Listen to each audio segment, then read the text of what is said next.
Hey everyone, this is DJ McClure, Vice President of Business Development here at National Flood Experts. This is our In the Zone Project Spotlight series. Today we're talking with Brian Ferguson of Fergmar Enterprises. Brian, thanks for being here today.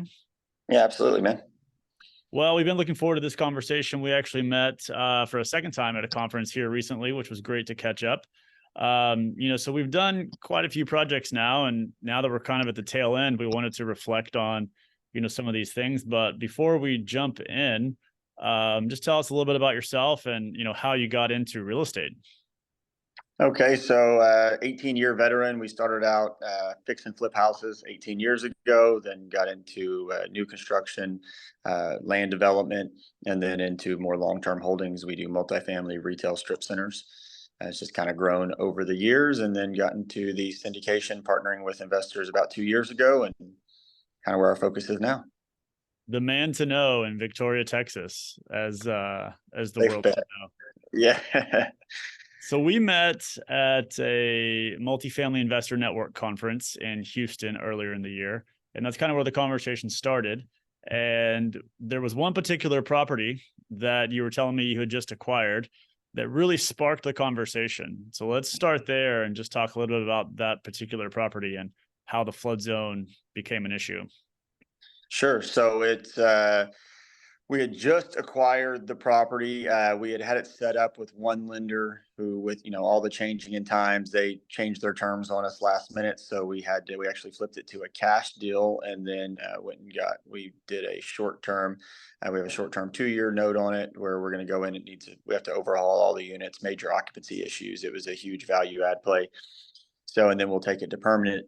Anyway, long story short, the flood determination was not requiring flood from the first lender, which was Freddie, which is who we'll go to later on, but it wasn't being required. The short-term lender that came in read one of the buildings to require it, and just with everything going on, we needed to use them as our lender.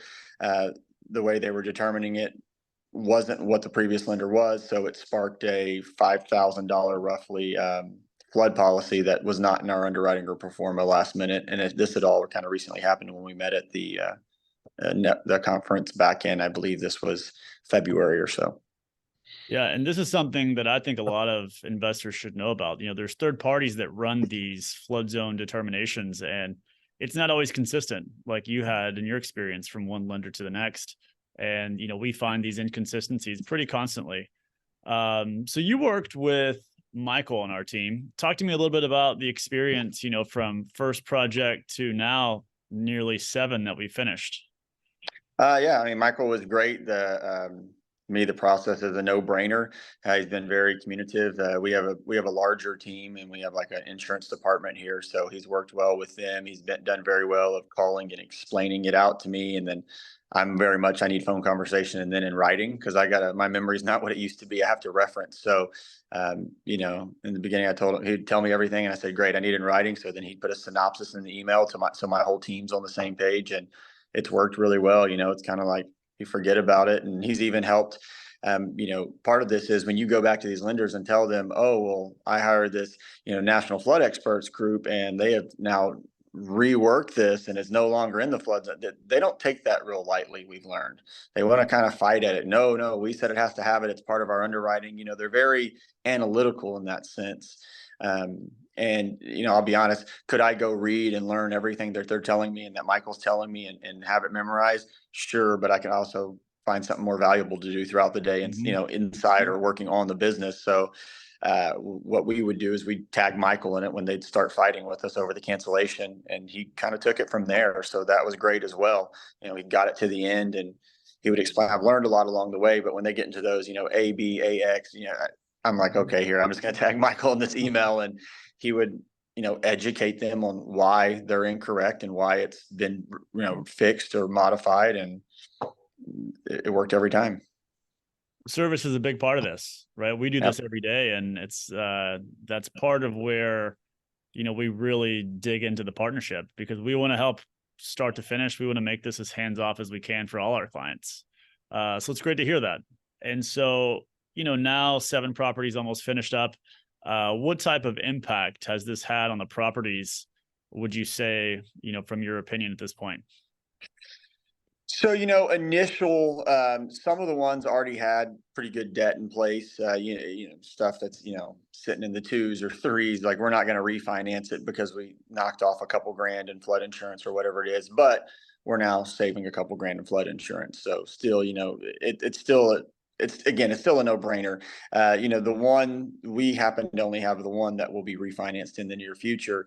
And that's fantastic because the $5,000 savings, will just generate a bigger portion of the refi. It's better for the overall deal. It's better for the investors.